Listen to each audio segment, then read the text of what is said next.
안녕하십니까. 재난관리론을 강의할 조석현입니다.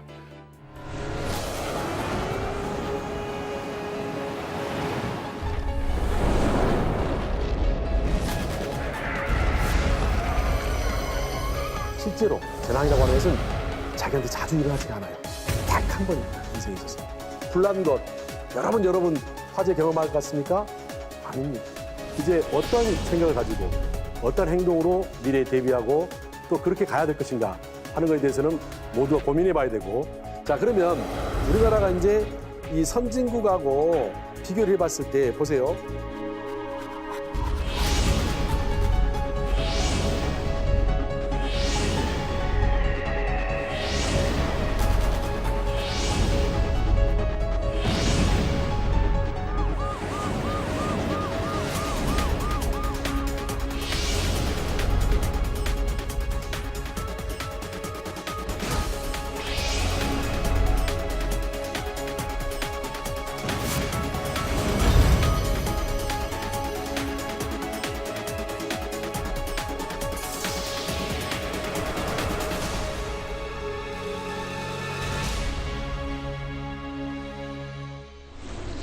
오늘 이 시간에는 사회적 재난에 대해서 먼저 말씀을 드리도록 하겠습니다. 여러분 잘 아시겠지만 사회적 재난은 우리 인간에 의해서 의도적으로 재난이 발생된 그런 것을 사회적 재난이라고 합니다. 예를 들면 화재라든가 원자력 폭발이라든가 또 붕괴, 테러 이런 여러 가지 것들이 있습니다.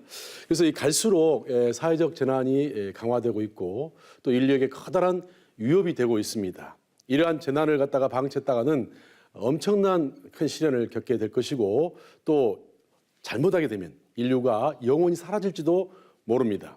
남북이 이제 화해의 무드로 접어들었고 이제 많은 이제 미국과 또 북한의 정상이 만나서 이런 화해의 무드를 가지고 있는 이때에 핵무기 같은 것이 인류에게 터진다라고 한다면은 엄청난 재앙을 가져다 줄 텐데 이 시간에 이제 핵무기에 대해서도 얘기를 할 것입니다. 그래서 그것이 왜 자꾸 핵무기가 폐기되어야 되고 또 핵무기의 그 위력이 어떤지를 우리가 알아야 그 무서움을 알 수가 있겠고, 혹여나 그럴 일 없겠지만 이런 재난이 발생했을 때 어떻게 대응을 하는 것이 좀 더 바람직하겠는가 하는 것들을 가지고 알아보는 그런 시간들로 갖도록 하겠습니다. 자, 먼저 보시면 이 사회적 재난과 재난관리인데요. 자, 보시면 여러분들이 어디서 본 것 같다 하는 그림들 있죠. 예, 바로 터미네이터입니다. 이제 이 터미네이터가 인류에 큰 재앙이 올 수 있다 이런 말하면 무슨 만화 얘기를 하고 영화 얘기를 하는가, 그렇지 않습니다. 이미 인공지능 소피아가 탄생이 됐고, 소피아가 하는 말이 있습니다. 인류를 파멸시키겠다 이런 말을 했습니다. 그래서 인간은 편리성을 쫓다 보니까 그 뒤에서 찾아오는 여러 가지 재난에 대해서 상당히 무감각해지고 대책 없이 행동하다 보니까 큰 재앙을 당하는 이런 일이 일어날 수 있다, 이렇게 말씀을 드릴 수 있습니다. 저 그림에서 보다시피 그 오른쪽 하단에 보시면 여러분 저게 뭐겠습니까? 바로 삼풍백화점 붕괴 사건입니다. 500명 이상이 사망을 했던, 그러니까 6.25 전쟁 이후에 대한민국에서 가장 많은 사망자를 냈던 재난이기도 합니다. 그래서 자칫 잘못하고 자칫 관리를 잘못하고 인식을 잘못하게 되면 엄청난 대재앙이 올 수 있다, 이런 것입니다. 그래서 4차 산업혁명도 빠르게 진보하고 있습니다. 이제 사물, 인터넷, 클라우드, 모바일, 빅데이터, 그다음에 인공지능, 가상현실, 증강현실 이런 것들이 급속도로 몰려오고 있어요. 이것이 이제 인공지능을 로봇에 탑재를 하는 것입니다. 만약 그런 로봇들이 인류를 위해서, 정말 인간을 위해서만 희생하고 그것들이 문제를 안 일으킨다면 굉장히 편하겠죠.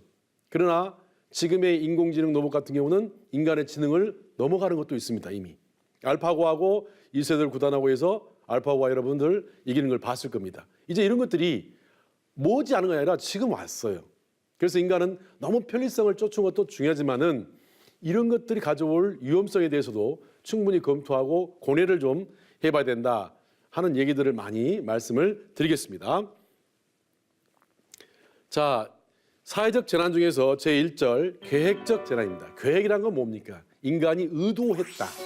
이미 생각을 가지고 그 의향을 가지고 했다. 그래서 문제가 발생이 됐다라고 하는 것이죠. 그럼 이건 원시 상태라든가 과거에는 있었겠어요? 없었겠어요? 없었겠죠. 그러나 지금은 이제 이런 것들이 일상화돼 있고 자연스럽게 나오는 얘기들입니다. 여기서 이제 에너지, 특히 이제 원유 같은 경우는 호르무즈 해협 같은 경우에 봉쇄가 일어났을 경우에 우리는 기름이 안 나기 때문에 엄청난 재난에 시달릴 것입니다. 여러분 당장 기름이 떨어진다고 생각해 보세요. 뭐 일단 자동차, 모든 뭐 전기 이런 것들이 이제 나가게 되죠. 그렇죠? 그다음에 원자력. 이제 가장 무서운 게 저겁니다. 원자력은 우리나라의 전력의 대부분을 차지하고 있습니다. 에너지에. 근데 저걸 당장 없애버리면 그러면 석유나 석탄으로 대체를 해야 되는데 어마어마한 돈이 들어요. 비용 문제가 발생을 합니다. 그러나 이런 원자력을 마냥 두고만 볼 수는 없었죠. 과거에 전쟁이 일어나게 되면 북한의 타겟 1호가 뭡니까? 그러니까 우리가 아무리 전투기가 많고 뭐 탱크가 많고 전력이 좋아요. 그래도 우리가 꼼짝할 수 없이 전쟁을 자꾸 일어나서는 안 된다고 자꾸 우리가 얘기하는 이유는 바로 우리의 아킬레스건이라고 할 수 있는 원자력 발전소를 많이 갖고 있기 때문입니다. 바로 미사일로 원자력 발전소를 요격해버리는 겁니다. 그러면 탱크 보고 보낼 필요 없어요. 끝난 거, 전쟁 끝난 겁니다. 게임 끝, 상황 종료. 이렇게 되는 거예요. 그죠? 예. 그래서 이 원자력에 대해서 좀 자세히 얘기를 좀 해볼까 싶습니다. 그 다음에 이제 금융위기. 서프라임 모기지라고 하는 금융위기가 있었어요. 그래서 이제 그 쉽게 말하면 담보대출입니다. 집을 뭐 담보라든가 부동산을 담보로 해가지고 돈을 막 빌려주고 집을 사게 하는 것이죠. 부시가 인간은 자신의 어떤 재산을 늘려야 될 그런 의무가 있고 또 더 나아가서 행복을 추구하기 위해서는 그런 재산을 증식하는 것은 바람직하다. 이런 식으로 논리를 펴면서 막 은행들이 돈을 막 꿔주는 거예요. 그러니까 신용도 안 되는 사람한테 냅다 꿔주니까 어떻게 돼요? 나중에 갚을 능력이 없는 거죠. 우리나라 과거에 신용카드 젊은이들한테 무조건 만들어줬어요. 그래서 신용카드를 굉장히 많이 만들었단 말입니다. 그런데 문제는 뭐냐면 쓸 때는 뭐 공짜 같아. 근데 갚으려고 하면 안 되죠. 그래서 그 뉴스 나왔습니다마는 어느 철없는 딸이 카드로 1억 원어치를 썼어요. 그 아버지는 막노동판에서 그냥 일을 해서 겨우 연명해서 엄마도 잃고 이제 빨리 잃고 그 딸내미 하나 키우면서 그 재미로 살았어요. 근데 날라온 거예요, 명세서가. 그걸 보고 뒷동산에서 자살을 했어요. 실제 있었던 사건입니다. 그러니까 이런 것들이 금융위기가 우리도 지금 강남의 아파트 값이 엄청 오르고 대전도 오르고 뭐 서울도 오르고 다 오르고 뭐 부산도 올라요. 그럼 결국 피해자는 누군지 아세요? 항상 사회적으로 어떤 문제가 재난이 발생하면 사회적 약자한테 그 불똥은 오게 돼 있어요. 강자들은 필요 없죠. 왜냐하면 다 대책이 있기 때문에. 그래서 어떤 시대 흐름에 잘못 맞춰가면 항상 그 피해는 약자한테 있어요. IMF 때 다 누구한테 피해가 왔습니까? 전 국민한테 다 뒤집어 씌운 거죠. 누가 잘못했어요?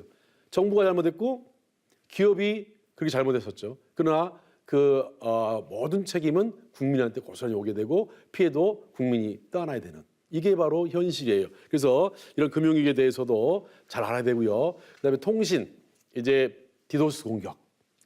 쉽게 말하면 분산 처리 방식 해가지고, 그러니까 처음에는 100명, 1000명, 10,000명 해서 그 트래픽으로 이렇게 와가지고 마비시켜버린 거예요. 그러니까 우리나라 방송을 마비시켜버리고 은행을 마비시켜버리고 이렇게 되면 어떻게 됩니까? 대혼란이 나겠죠. 실제로 있었던 일입니다. 테러. 우리나라는 뭐 테러의 안전국이다 그렇게 말할 수는 없어요. 테러는 언제든지 일어날 수 있겠고, 특히 이제 그 이슬람권과 또 기독교 간의 오랜 캐캐 묵은 분쟁 속에서 이제 그런 것이 이제 보복성 테러들이 많이 납니다. 그럼 테러가 일어났을 때 어떻게 될 것인가? 만일에 납치됐을 때는 어떻게 될 것인가 하는 것들을 가지고 얘기를 할 것입니다. 그다음 수도는 상수도입니다. 굉장히 중요하죠. 뭐 수도가 무슨 재난이에요? 여러분 하루라도 물을 먹지 않으면 어떻게 됩니까?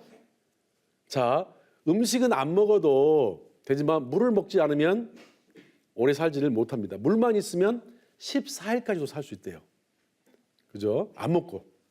물이 당장 오늘 없어 보세요. 여러분들 정말 힘들죠. 모든 생명체가 끝입니다. 그렇기 때문에 상수원 보호를 아주 잘해야 됩니다. 그 상수원 보호를 못해서 독극물이 들어간다든가 이렇게 되면 큰 재난이 되는 것이죠. 그래서 그런 걸 가지고 이제 말씀을 드리겠습니다. 자, 그러면 하나씩 얘기를 한번 해보도록 하죠.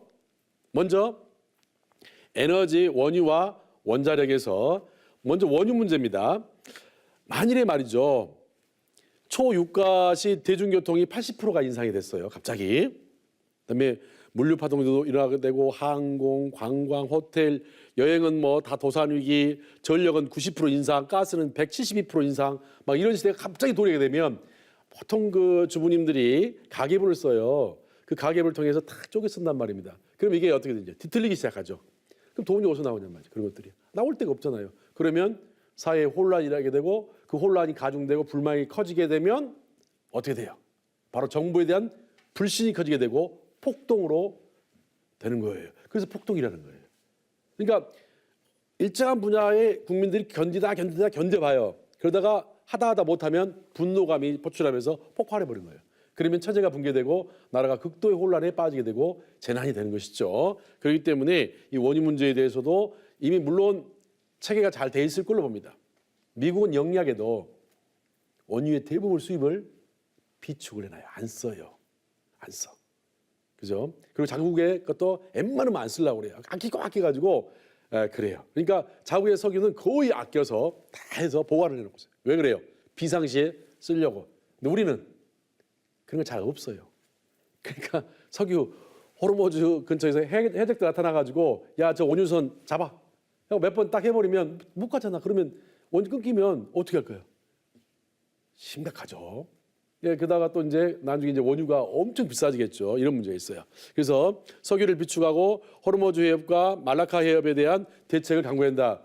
특히 해적대들이 많이 일하게 되고 거기를 좁아가지고 맘만 먹으면 완전히 군사력으로 동원해가지고 잡을 수가 있어요. 저기를 그 유조선 같은 것을. 그러니까 거기에 대해서 우리나라 배도 군함이 물론 거기에 정주에 있습니다만은 최근에 뭐 소말리아 해협의 그 해적들로 인해서 여러 가지 그 피랍도 되고 뭐 그렇습니다만은 또 우리 군들이 이제 해군들이 가서 구해오고 근데 어차피 거기다가 군함을 몇 척 더 놔야 됩니다. 우리의 그 원유선을 보호하기 위해서 그런 것도 필요해요.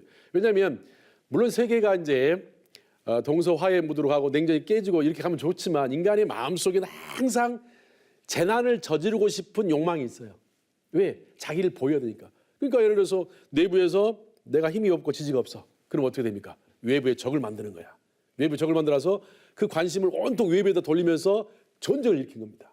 내가 이기면 난 영웅이 되는 거예요. 지면 죽는 거지만 그래서 전쟁을 일으켜요. 무모하게. 네. 그래서 이런 문제가 있겠고 그다음에 이제 원자력 문제입니다. 아까도 얘기했지만 원자력 발전소의 폭발, 파괴. 여러분 그 사례가 언제 있었어요? 2011년 동인도 9.0 일본 대지진 때 엄청난 쓰나미가 몰려오면서 후쿠시마 원전이 폭발을 했죠. 그죠? 그래서 일본 정부가 이제 속이고 여러 가지로 이제 도쿄 전력하고 속이고 막 했지만은 거기에 곧 돌아올 것이다. 고향에 돌아올 것이다. 못 돌아갑니다.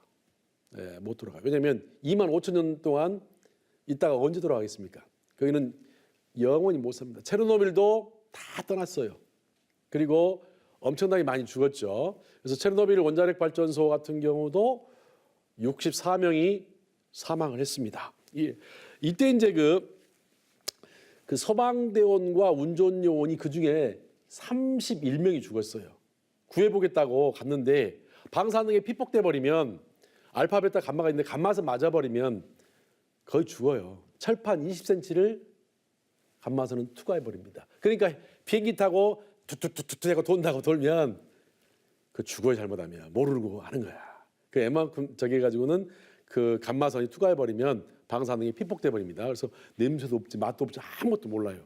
그리고 대부분은 돌연변이나 암으로 죽게 됩니다. 그것이 원자력 발전이고 핵입니다. 그 핵에서 나오는 방사능입니다. 그래서 핵이 무서운 거예요. 핵이 뭘 방출해요? 바로 방사능을 방출하기 때문에 엄청난 재난이 발생하는 겁니다. 그래서 이 원자력 재난 관리 보시면 후쿠시마도 되겠지만 체르노빌 원전 발전소인데 체르노빌은 그 원자로의 급격한 출력으로 폭주해서 폭발이 됐던 그 사건입니다. 그래서 원자로 설계도 좀 원시적이었고 대비책이 없었던 거죠. 그래서 심층적인 대비가 없었고 또 조작도 잘못하고 또 안전 불감증 이런 것들이 가장 사건이었는데 뭐 어마어마한 피해를 가져다 줬던. 그러니까 사망은 64명 했지만 거기서 태어난 아이가 어떻게 태어났냐면요. 달걀같이 애가 이렇게 손가락 두 개고 달걀같이 딱 돼 있어요. 이렇게 죽어서 나옵니다. 사람이 아니죠. 이렇게 눈은 동그랗고 입 이렇게 딱 벌려 죽어 있고 이렇게 나와요. 달걀같이. 이게 유전자 변형입니다. 이렇게 무섭습니다, 여러분들. 그래서 돌연변이가 이렇게 되고 인간이 유전자 변형이 일어나게 되는 것이죠. 엄청난 일들이 벌어져요. 후세대까지 또 문제가 되는 거예요. 그래서 인류는 원자력 발전을 폐기하려는 거예요. 이미 구라파는 독일, 프랑스를 비롯해서 원자력 발전을 영구히 폐기하기로 했습니다. 우리나라도 이제 문재인 정부에 들어서 짓지 않고 단계적으로 폐기하기로 했습니다. 그럼 대안은 뭐냐? 대안은 뭐겠어요? 이제 태양광이라든가 물, 바람 이런 거 있죠? 이런 걸 이용해야 됩니다. 우주에는 에너지가 넘쳐납니다. 그걸 조금만 이용하게 되면은 그런 원자력 발전을 안 해도 되는 것이죠. 그래서 미래는 에너지 때문에 고민하고 그럴 일은 없을 것 같습니다. 벌써 태양광 떠요, 안 떠요? 태양광 웬만하면 다 있죠. 네, 그렇게 지금 되어 있습니다. 자, 계속해서 보시겠습니다. 그러면 이 원자력 발전을 보시면 여러분들이 왜 원자력이 이렇게 무섭다고 그러지? 보시면 엄청난 원자력은 이게 그 발전 제어봉 같은 걸 이렇게 돌리고 증기 발생을 이제 해서 에너지를 넣기 위해서는 뭐가 필요하냐면 쉽게 말하면 이 에너지가 엄청 핵분열할 때 에너지가 엄청나게 나오는 게. 그럼 이걸 놔두면 어떻게 돼요? 자체적으로 견딜 수 없죠. 빵 폭발해 버린 거예요. 그리고 이걸 폭발을 못하게 하려면 어떻게 해야 돼요? 계속 식혀줘야 되겠죠. 그래서 물을 엄청난 물 끌어다가 이걸 식혀주는 거예요. 그러면 식힌 물은 이제 어디로 가야 돼요? 다시 바다로 내보내는데 이게 문제가 되는 거야. 바다로 내보낼 때 거기에 방사능이 없겠냐 이 말이죠. 그죠? 그런데 일본 한 50개 있어요. 중국도 엄청나게 많고 우리도 한 25개 있지만 사실 우리 근해에는 상당히 방사능으로 오염되어 있을 가능성이 있습니다. 근데 말 안 하는 거지. 쉬쉬하는 거죠. 사실 보면은 비교를 해보면 옛날로 비교하면 있지만 그러니까 그것이 또 누구한테 들어가요? 인간한테 고스란히 또 몸속으로 들어가게 됩니다. 그래서 몸에 다 박혀 있죠. 그래서 누가 그러더라고 학자들이 현대 인간이 환경 호르몬에 오염되지 않는 사람이 단 한 명이라도 있을까? 완벽한 정상적인 사람이 있을까? 없습니다. 어디가 아프든지 아프고 뭔가 나의 몸에 이상이 있어요. 여러분도 말 않지만 어딘가 모르게 한 군데 정도는 아파요. 이상한 스트레스에 갑자기 신경질이 팍 나고 말이야. 이게 원래는 그러지 않았는데 환경 호르몬이 들어있기 때문에 화를 내지 않아야 되는데 그게 이제 제대로 작동을 못하는 거예요. 갑자기 막 화를 내고 분노하고 막 조절을 못하고 이런 것들이 환경 호르몬 때문에 그래요. 그래서 또 중국발 미세먼지가 오면서 그게 또 몸속에 다 쌓여가지고 몸이 DNA가 조작이 되는 거예요. 돌연변이가 되는 거죠. 그래서 인간이 완전체가 아닌 서서히 이제 문제가 되는 이런 것들이 일어나고 있다. 뭐 이거는 제가 지어낸 말이 아니라 과학적 근거에 의해서 말씀을 드린 것입니다. 그러니까 이런 원자력 발전소를 짓게 되게 되면은 저렇게 폭발을 했을 때 그림처럼 뭐 어마어마한 재난이 발생되기 때문에 이거를 이제 단계적으로 폐기를 했는데 문제는 바로 연료봉이에요, 연료봉. 여기가 이제 핵 연료봉 방사능이 들어있단 말이에요. 저게 2만 년이 돼도 안 없어져. 그러니까 요만한 동전만한 걸 휙 던져놨어요, 여기다가. 그러면 정확한 수치는 아니지만 10m, 그러니까 모든 10m 다 해서 근처 땅속 10m, 10m 해서 생명체가 한 2만 년 동안 못 산다고 그럽니다. 생명체가 무에 무. 그러니까 박테리아부터 살 수 없고 세균도 모든 거 다 살 수가 없어요. 인간이 거기 가면 어떻게 돼요? 죽는 거죠. 방사능의 무서움입니다.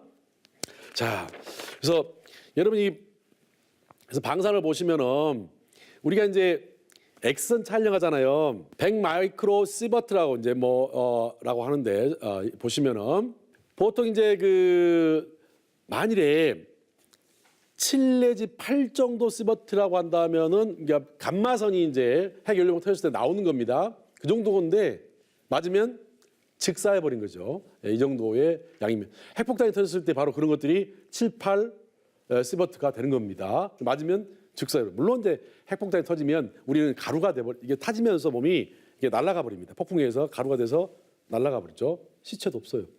찾지도 못해요. 뻗어 다 날아가 버립니다. 이렇게 무서운 게 이제 핵폭탄인데. 그러니까 이 시버트 보세요.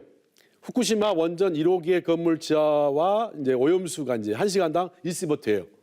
그러니까 저런 것들이 1시간당이니까 한 몇 시간 맞아버리면 어떻게 돼요? 죽는다는 소리지 않습니까? 그죠? 합하면 죽는다는 소리예요. 굉장히 무섭죠. 예. 자, 그래서 이제 물론 이제 우리가 자연에서 맞는 이런 방사선은 그 정도는 괜찮아요. 큰 영향은 없습니다. 뭐 우리 요 공기 중에도 있어요. 방사능이 있는데 그 정도는 다 괜찮을 정도니까 괜찮은데 문제는 저런 게 이제 환경 호르몬이라든가 어떤 문제가 발생이 됐을 때 인체에 치명적인 오류를 가져다 준다 이런 얘기가 되겠습니다. 자, 그다음에 이제 금융위기입니다. 어떤 분들은 혹자들은 금융위기는 재난이 아니다. 어떤 전문가분하고 얘기를 했는데 이건 좀 빼라. 저는 그렇게 생각하지 않습니다. 금융위기도 엄청난 재난이죠. 여러분들 자본주의에서 돈 없으면 어떻게 돼요? 사실 집안 재난이 나잖아요. 국가가 돈 없으면 재난이 발생하는 겁니다. 그렇기 때문에 이거를 잘 우리가 이제 보고 과거에 우리가 이제 IMF를 겪었고 또 미국도 이 서프라임 모기지론을 가지면서 엄청난 재난을 겪었습니다. 다시는 이런 일이 일어나지 않도록 해야 되는 것입니다. 그래서 이제 금융위기라는 것은 금융기업들, 이제 은행을 비롯해서 관련제 업체들이 이제 연쇄 도산을 하게 되는 것이죠. 그래서 이제 쉽게 말하면 금융위기가 도래한 이유는 자, 여기 은행이 충분히 자산을 확보를 해요. 다 이렇게 돈도 끌어오고 했어요. 근데 이 사람들이 이제 돈을 더 남겨 먹어야 되잖아요. 그럼 어떻게 돼요? 이제 빌려주겠죠. 이자를 먹어야 되니까. 그럼 이자를 줄 수 있는 사람들, 갚을 수 있는 능력 있는 사람들한테 꿔줘야 그래야 수익이 되겠죠. 근데 욕심이 생겨. 그러니까 어떻게 해요? 능력도 안 된 사람들한테 그냥 다 꿔줘버린 거야. 돈 빌려줄게. 돈 빌려줄게. 그래? 나 안 되는데 괜찮아. 내가 다 돈 줄 테니까 한 10년 뒤에 갚아. 응? 이런 식으로 꽂다 보니까 나중에 이제 돈이 좀 부족하잖아.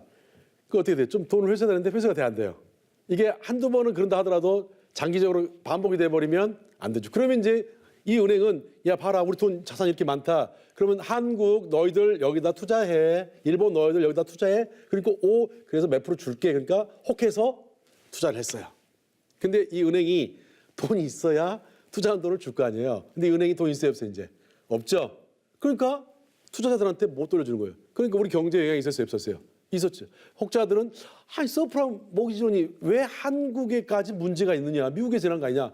방금 그것 때문에 문제가 발생하는 거예요. 우리나라 금융업계가 타격을 입으니까 우리 경제에 문제가 일어나게 됐던 것이죠. 예, 그래서 우리도 과거에 이제 이런 현상이다 보니까 이제 미국이 자꾸 돈이 없어. 그러니까 어떻게 돼요? 야, 한국 지난번에 돈 꼭 줬잖아. 그거 빨리 갚아라. 쓱 빼갚아라. 그러니까 우리 돈 있어요 없어요? 없죠. 그러니까 미국도 그러네. 불안한데 한국, 일본도 야 우리 돈 줘.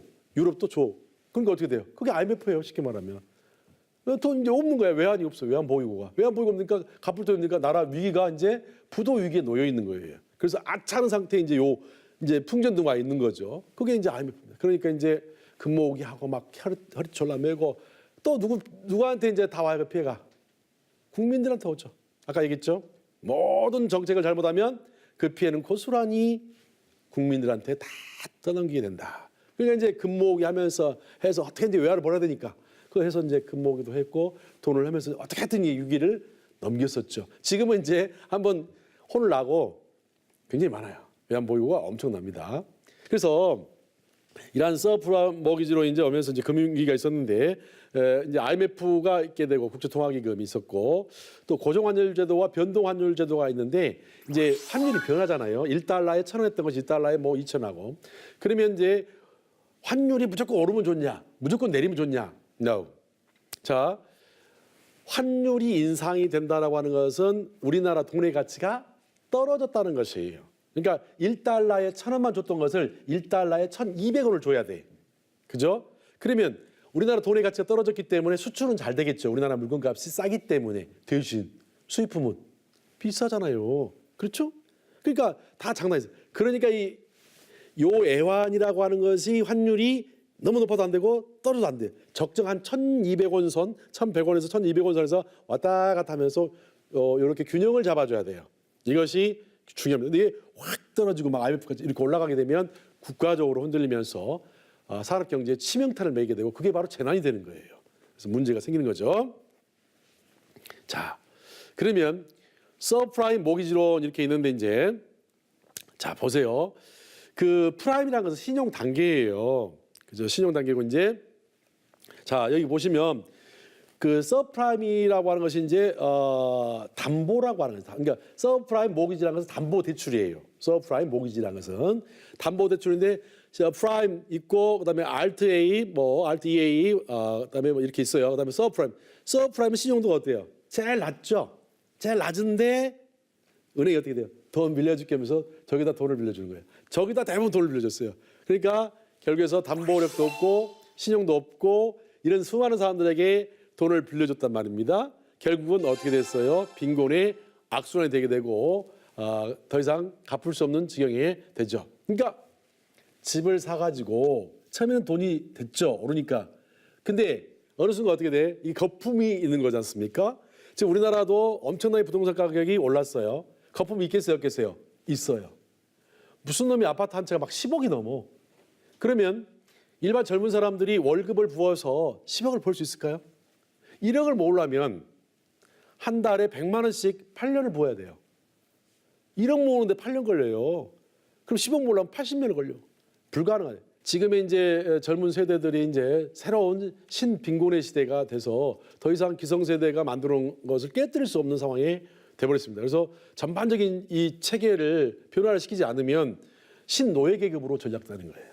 이런 말 하면 좀 극한 얘기 같지만은 젊은이들에게 새로운 일자리와 새로운 변화를 주기 위해서는 이 신노예 계급의 구조를 타파해야 됩니다. 하나 이것도 재난이죠. 어떻게 보면은. 젊은이들이 희망을 가지고 미래를 가지고 집을 살 수 있는 이런 희망을 가지고 월급도 붙고 이래야 되는데 포기를 해버리고 그래 차나 하나 굴려서 결혼도 안 해. 왜? 돈 많이 들어가니까. 돈이 없어서 쉽게 말하면. 애도 안 낳아. 지금 저출산이 높아진다고 하는 것은 어떻게 돼요? 대한민국이 그만큼의 경제력이라든가 국가력이 떨어진다는 얘기죠. 사람 없는데 어떻게 해요?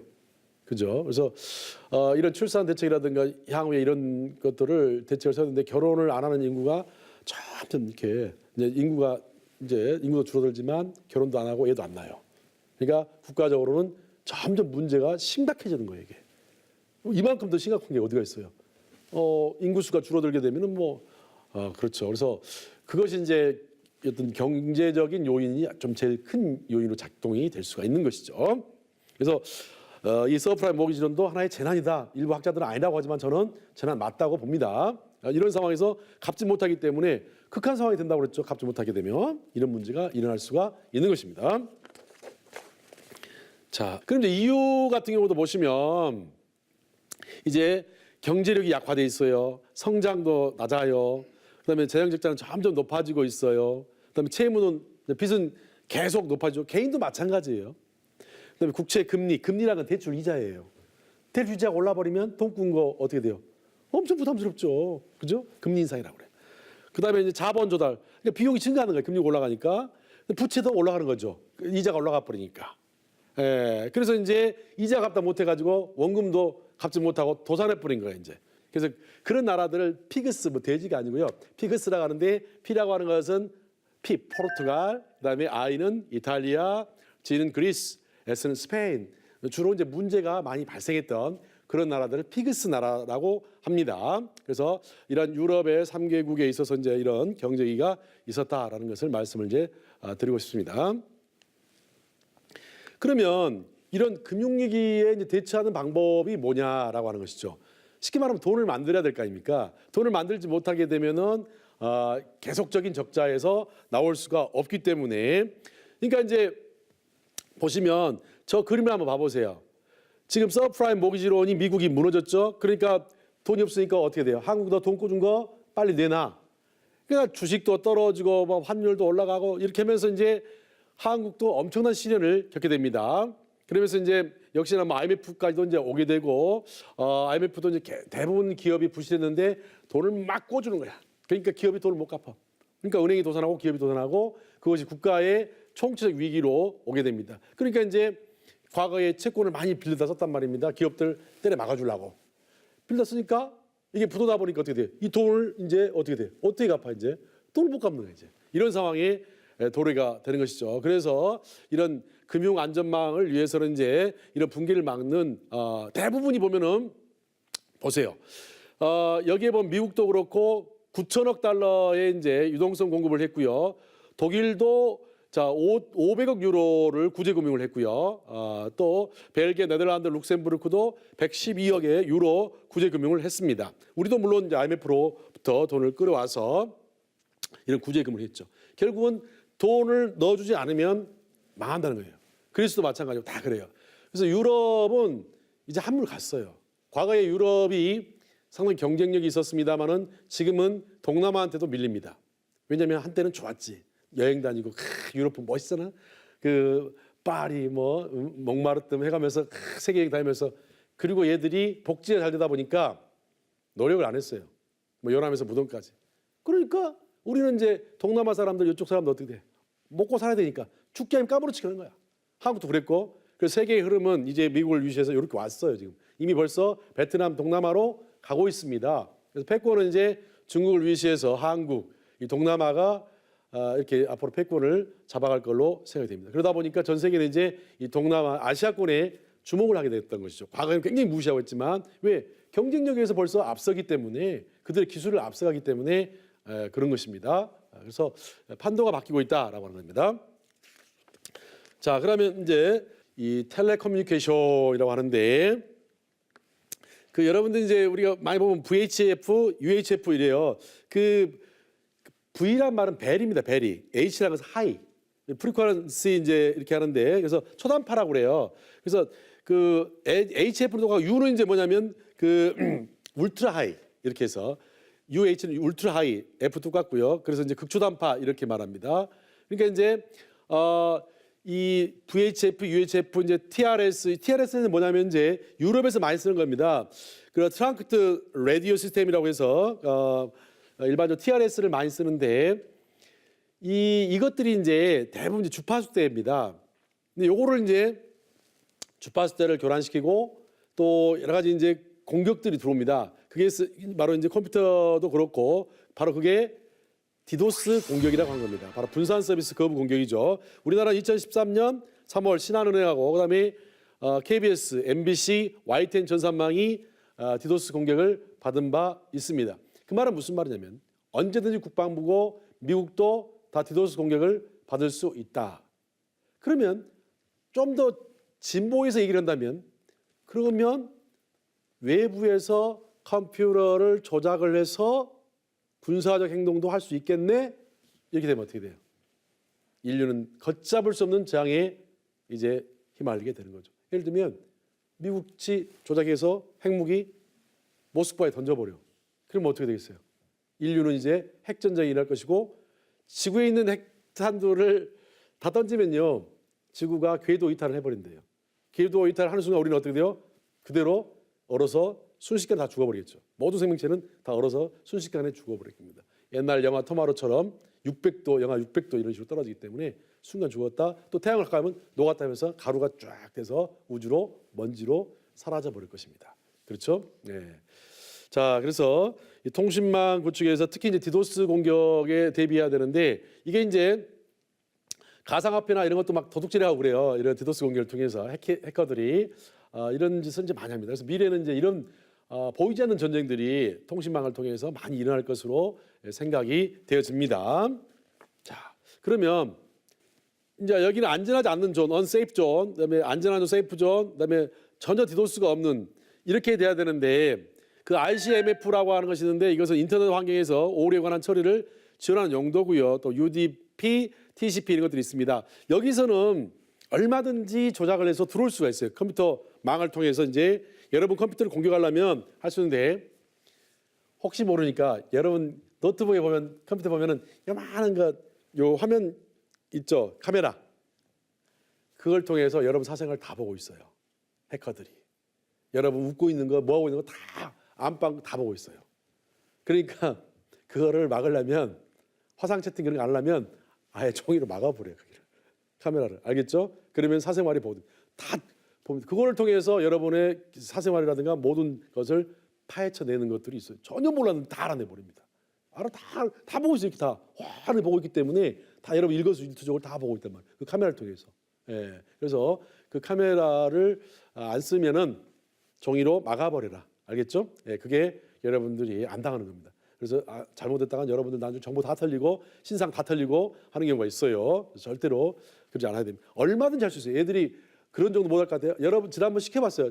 누구 해킹해봐라. 바로 해서 바로 해요. 해킹해서 들어갑니다. 그래서 여러분 뭐 쉽게 할 수 있기 때문에 굉장히 그 머리가 아주 좋은 애들이에요. 해킹을 하는 애들은. 그래서 어설프게 생각해서는 안 됩니다. 그래서 이런 노트를 통해서기 때문에 그러면 어디서부터 막아버리냐면 세이프 존도 좋지만은 언세이프 존부터 이제 방어막을 쳐야 됩니다. 왜냐하면 머리가 나쁜 애들이 아니에요. 딱 방어막을 치면 무서워 이제 못 가겠다 그런 게 아니에요. 일부러 여기를 한번 툭 쳐. 툭 치면 여기를 막 난리가 날 거 아니에요. 이제 야 어떻게 뚫렸다 막. 그러면 진짜 공격은 어디가 있어요? 여기 아니에요. 바로 이거를 공격하기 위해서 여기를 툭 치는 거죠. 호랑이가 사슴을 공격할 때 대표적인 방법이 그겁니다. 요놈을 좀 잡으려고 그래.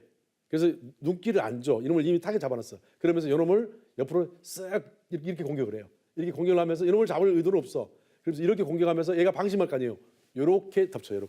이렇게 꺾어서 꼼짝없이 잡힙니다. 이렇게 하면 얘가 방심한단 말이에요. 이렇게. 그죠? 이렇게 오면 도망가 버릴 거 아니야. 방심하고 있을 때 이놈을 쫓는 듯 하면서 돌려서 바로 이렇게 덮치니까 얘가 못 도망가는 거예요. 이렇게 공격 아주 영리합니다. 얘들도 디도스 공격도 그렇게 하는 거예요. 이렇게 툭툭 치면 반을 보고 툭 한번 쳐보는 거예요. 그러면 어떻게 나올 거 아니에요. 그러면 대책을 한번 다 세워서 2단계, 3단계로 다른 쪽 큰 놈을 공격하는 거예요. 거기까지 이미 알고 방어막을 치지 않으면 뚫려버립니다. 그래서 엄청난 재난이 발생할 수 있죠. 만일 저거 뚫리면 어떻게 돼요? 국가적으로 대재앙이 발생해버려요. 여러분 전산망 흔들어봐요. 은행 거 다 여러분 털어가봐. 예금 같은 거 어때요? 기가 막히는 거죠. 그리고 국가에서는 보상을 할 수 없다, 증거가 없다 이렇게 버리면 큰일 나죠. 예, 그런 문제가 일어날 수 있습니다. 자, 그러면 이 디도스 공격을 방어하기 위해서는 신속하고 그다음에 탄력적으로 이제 방어를 할 수 있는 이런 역량을 확보해야 됩니다. 그래서 해커들은 다른 포트, 프로토콜, 사이트의 반응 툭 쳐본다고 그랬죠. 예, 그렇게 해서 여러 가지 새로운 공격으로 들어오기 때문에 그런 걸 다 연구를 해야 됩니다. 또 공격이 기기에 미치기 이전에 공격을 경감할 역량을 확보해서 저 멀리서부터 상위 네트워크부터 다 차단을 해버린 거예요. 여기 다 와가지고 이것만 하면은 이게 뚫어버리죠. 예. 조그마니까 집중 공격을 해서 뚫어버린단 말이에요. 저기서부터 딱 쳐놓으면은 뚫기가 힘들죠. 또한 애플리케이션 공격에 즉시 대처를 해야 되고요. 이런 것들을 이제 이미 하고 있습니다만은 이런 것들이 이제 좀 어려운 이런 것도 있습니다. 자, 그래서 이제 디도스의 초기 공격은 많은 손해를 초래할 수 있고 더 큰 공격을 숨기기 위한 유인책으로 어떻게 돼요? 작은 공격을 해본다고 그랬죠. 어떻게 하나 이렇게 보고 있다가 걸려들었어, 밑밥 물었어. 그러면 이제 대형 재난을 터뜨려 버리면 이제 이렇게 됩니다. 그래서 여러 가지 차원으로 공격을 해오기 때문에 단순한 차원의 공격이 아니에요. 그래서 1차원, 차원이 다른 바이러스가 계속 증식을 하듯이 새로운 변형을 하듯이 마찬가지로 해커들도 계속 새로운 업데이트를 합니다. 그렇기 때문에 막을 수 없는 이런 상황들이 벌어지게 되는 것이죠. 자, 그 다음에 여러분 테러입니다. 테러면 어떤 게 떠오르십니까? 바로 2001년 9.11 테러가 생각나시죠? 네, 바로 미국의 여러 가지 쌍둥이 빌딩을 무역센터를 비행기로 공격을 해서 무너뜨리는 기가 막힌 그런 것이었죠. 예. 그 다음에 여러분 김선일 씨라고 아실랑가 모르겠네. 2004년도 일어났는데 그 김선일 씨가 미군에게 각종 물품을 제공하는 무역회사 직원이었습니다. 그래서 피납됐는데 그때 전 국민이 봤죠. 꿇어 앉히고 살려달라고 막 했습니다. 살려주세요. 한 번만 살려주세요. 제가 문제가 있습니까? 결국 죽였죠. 죽였는데 이처럼 이제 해서 가운데 보시면 이제 저렇게 끄집고 가서 이렇게 죽이게 되는데, 그러니까 무고한 한 사람을 죽임으로써 엄청난 공포를 확산시키는 거예요. 너도 대상이 될 수 있다. 그러니까 무작위로 잡아가는 거죠. 특정인만 잡은 게 아니라 무작위로 잡아다가 누구든지 말 안 듣고 우리한테 대항하면 이런 꼴이 당할 수 있다고 전 세계 공포를 확산시키는 그런 의도를 가지고 있어요. 그래서 이제 전시에 전투원 수만 명을 사살하는 것보다 평화 시에 민간인 한 명을 사살하는 것이 효과면서는 더 우수하다고 평가합니다. 왜냐하면 사람들이 난리가 나거든. 한 명 죽여놓으면. 그것도 공개적으로 처형을 하게 되면. 그렇죠? 또 그 조종사를 봤어요. 그 철장에다 넣어놓고 거기다 석유를 부어가지고 사람 태워 죽이는 거. 기가 막힐 노릇이죠. 그죠? 그 사람들 다 보고 있는데 다 죽는 것을 다 공개를 해버린 거예요. 이런 아주 극악무도한 짓을 하게 됩니다. 그래서 테러는 이제 그런 것이 있겠고, 테러로 인해서 지금 엄청난 인류가 큰 그 여러 가지 어려움을 겪고 있습니다. 자, 그러면 테러는 이제 뭐 일반적 유형, 정책 신념, 또 주체 대상에 의한 것, 또 테러리스트 형태 이런 것들이 있는데, 일반적 유형은 이제 폭파, 그것도 자살 테러, 그것도 초등학교도 가지 않는 어린아이를 대상으로 해서 6살, 7살짜리 아이한테 아무것도 모르는 게 뭐 돈 준다 사탕 준다 해가지고 여기다 폭탄을 다 장착해가지고 터뜨려 푸는 거예요. 왜 애니까 의심하지 않을 거예요. 그래서 엄청난 많은 사람을 죽이는 잔악무도한 이런 짓을 해댔습니다. 뭐 그에 뭐 납치, 인질 뭐 어마어마하게 많죠. 암살, 자산폭탄, 뭐 무장공격, 항공기 납치부터 해서 굉장히 많습니다. 그다음에 국가적 테러리즘, 국가 간 테러리즘, 초국적 테러리즘, 국내 테러리즘, 뭐 또 테러리스트 형태를 보면 정신병자들이 많아요. 괜히 죽이고 싶다, 쟤들 없애버리고 싶다 이런 생각을 해요.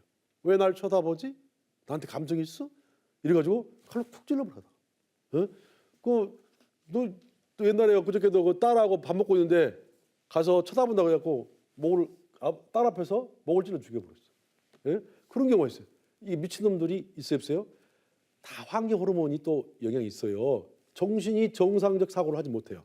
예, 그런 것들이 있고, 그다음에 범죄형, 이게 자기 이익을 위해서 남을 희생시키는, 또 순교형, 정치적 이상 추구, 이념, 이데올로기에 의해서 막 광문처럼 하는 것입니다.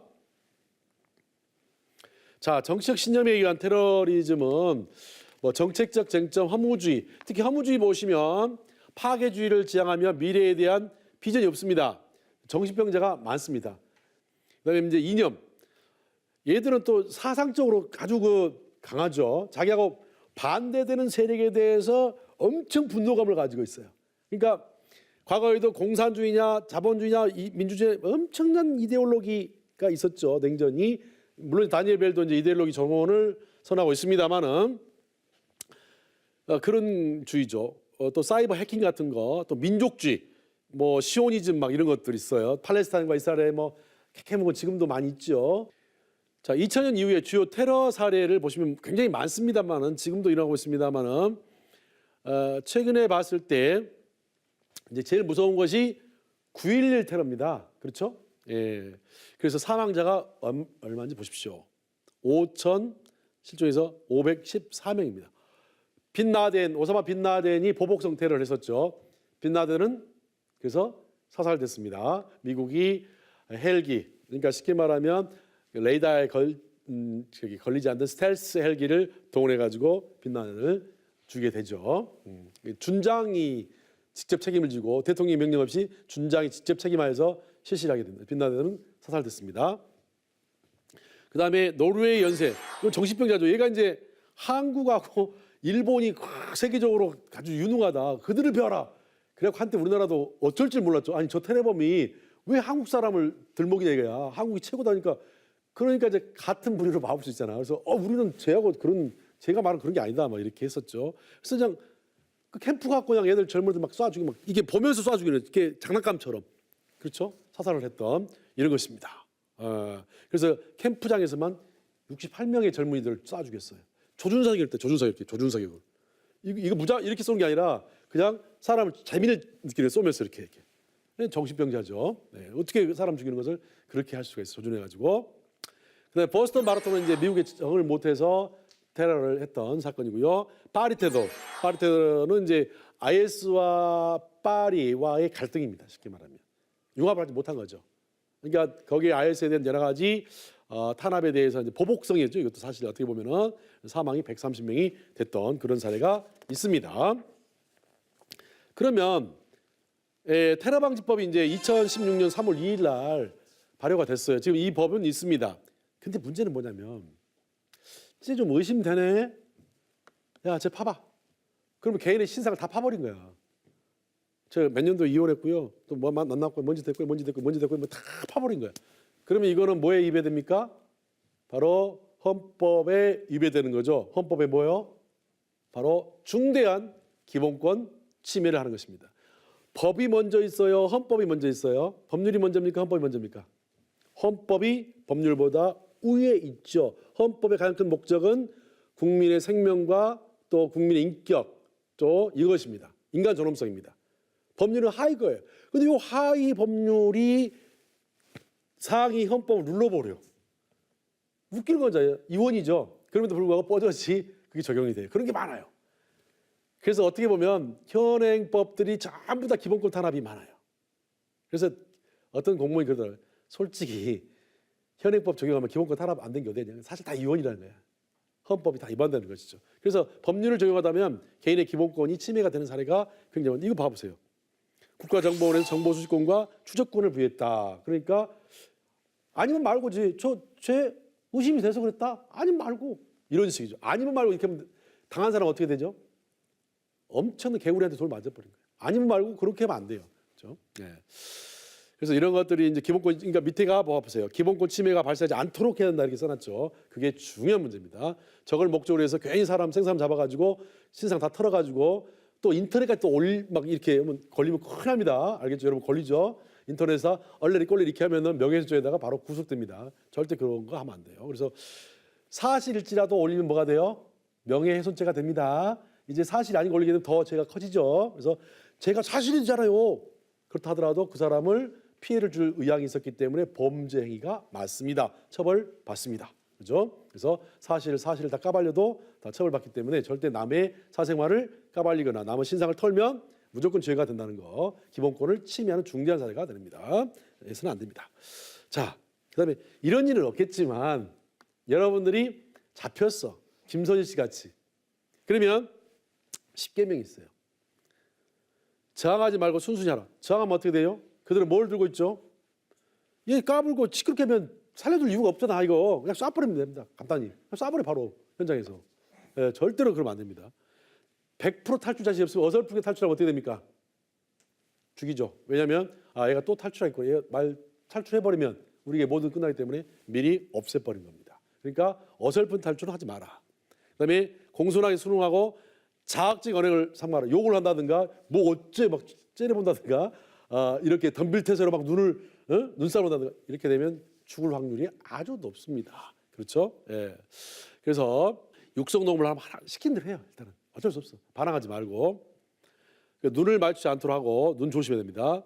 물을 때는 되도록 짧고 자연스럽게 대답을 해주고 눈을 가렸을 때 이때를 이제 잘 봐야 됩니다.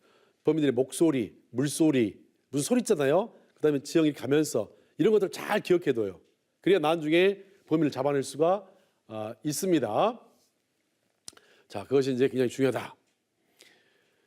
자, 그다음에 이제 건강 유지를 위해서 운동을 해야 되고요. 또 납치범과는 좀 나쁘게 지낼 필요 없어.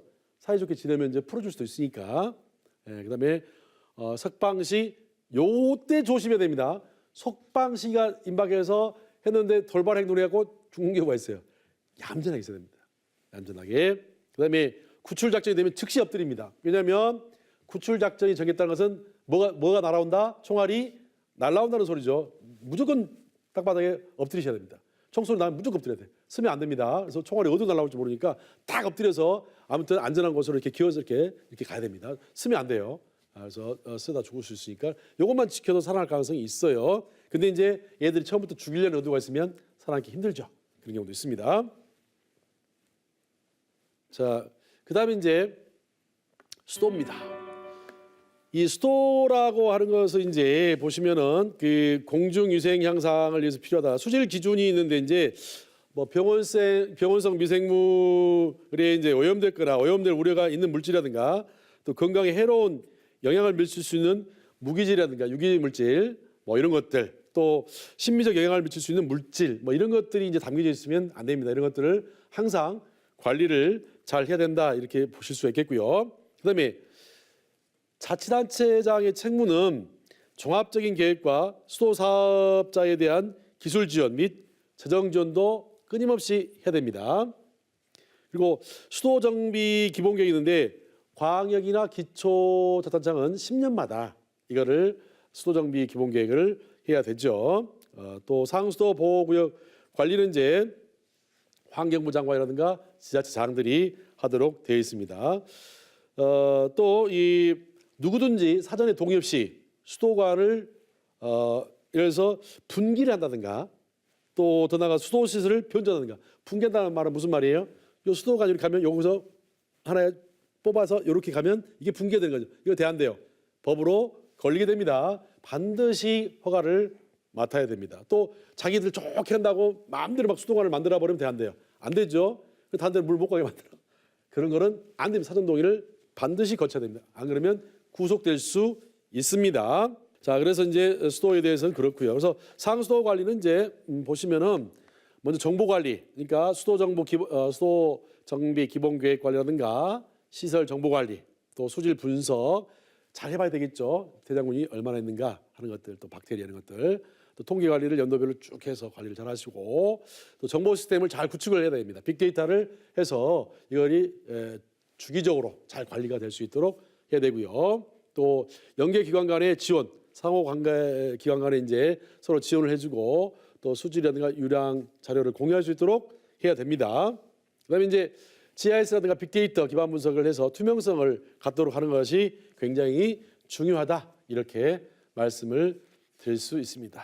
자, 이 사회적 재난에 대해서 이런 계획적 재난은 여기까지만 하도록 하겠습니다. 자, 지금까지 이제 이렇게 해봤는데 여러분들 뭐 테러를 위시해서 또 여러 가지 다양한 우리가 이제 재난에 대해서 말씀을 드렸습니다. 또 상수도 재난도 그렇고 또 원자력 발전소도 그렇고 그래서 중요한 것은 결국 이 사회적 재난은 인간이 만들었기 때문에 인간이 스스로 걷어들여야 된다. 이 생각을 가지시고 인간의 편의성이 잘못됐다가는 엄청난 재앙으로 돌아올 수 있기 때문에 이것을 심도 있게 고민하고 체계적으로 관리를 해서 재난이 없도록 하는 것이 굉장히 중요하다 이렇게 말씀을 드리고 싶습니다. 여기까지만 하겠습니다.